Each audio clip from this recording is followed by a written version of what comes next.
আসসালামু আলাইকুম বন্ধুরা, আপনারা সবাই কেমন আছেন? আশা করি সবাই ভালোই আছেন। আলহামদুলিল্লাহ আমিও ভালো আছি। তো গরমে খুবই খারাপ অবস্থা, কি আর বলবো। গরমে ঠান্ডা পানি খেতে খেতে প্রচুর ঠান্ডা লেগে গেছে। মানে ফ্রিজের পানি খেতে খেতে কিন্তু চেষ্টা করি ফ্রিজের পানি খাবো না, কিন্তু তাও পারি না। কারণ নরমাল পানি খেলে সেই তৃপ্তিটা মেটে না, পানির যে তৃপ্তিটা সেটা আর মেটে না। তার জন্য ঠান্ডা পানি মিক্স করে খাই। তো প্রচুর ঠান্ডা লেগে গেছে, গলা ব্যথা।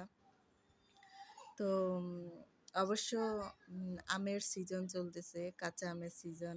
তো সবার বাসায় অবশ্যই কাঁচা আম আছে।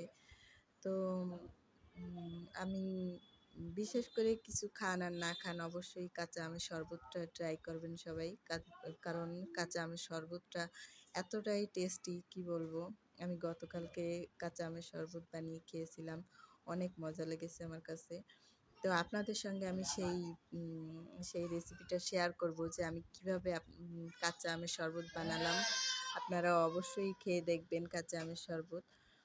তো এইখানে আমার ঘরে ফ্রিজে অনেকগুলা কাঁচা আম আছে। তো উম আজ মন চাইলো যে একটু কাঁচা আমের মুরাব্বা বানিয়ে খাই। তো বানাতে চলে আসলাম কাঁচা আমের মুরাব্বা। কিন্তু কাঁচা আমের মুরাব্বা বানাতে গিয়ে এমন অবস্থা হবে বুঝতে পারিনি। আসলে মুরাব্বা তো আর হয়নি, হয়ে গেল হালুয়া। তো যাই হোক, হালুয়া হলেও খারাপ লাগেনি, খুবই ভালো লাগছে। যেহেতু সব কিছু পারফেক্ট ছিল, আমার মশলা-টশলা, চিনি-টিনি, লবণ সব কিছুই পারফেক্ট ছিল। তার জন্য আর খারাপ লাগেনি, ভালোই লাগছে। তো হয়তো আমার এইখানে একটু ভুল হয়ে গেছে, যে হয়তো একটু সেদ্ধ হয়তো বেশি হয়ে গেছে। আর নয়, সেদ্ধ না করলেই পারতাম।